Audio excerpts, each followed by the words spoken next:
শয়ন একাদশী এক মহান বৈষ্ণব ব্রত।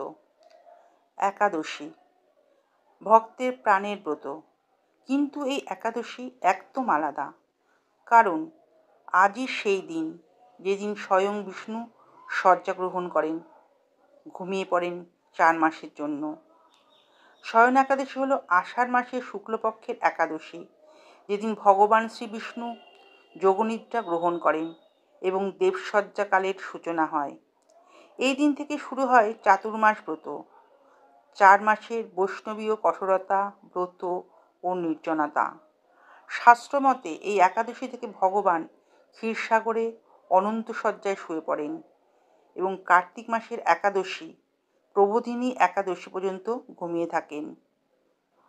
ভবিষ্যত্তর পুরাণ ও স্কন্দ পুরাণে বলা হয়, এই একাদশীতে উপবাস করলে অগণিত জন্মের পাপ দূর হয়, এমনকি 100 অশ্বমেধ যজ্ঞ সমান ফল লাভ হয়।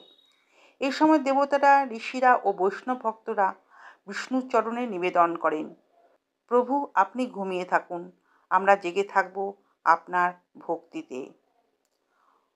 ভক্তের করণীয় উপবাস, সারাদিন ফলমূল, জল ইত্যাদি খেয়ে নাম সংকীর্তন, বিষ্ণু সহস্রনাম পাঠ, লক্ষ্মীনারায়ণ পূজা, রাত্রি জাগরণ ও সংকীর্তন।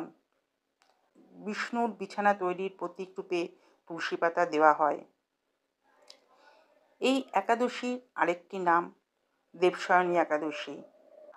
শয়ন একাদশী শুধু উপবাস নয়, এ হলো প্রেমের প্রতীক্ষা। ভগবান ঘুমিয়ে পড়েন, ভক্ত জেগে থাকেন।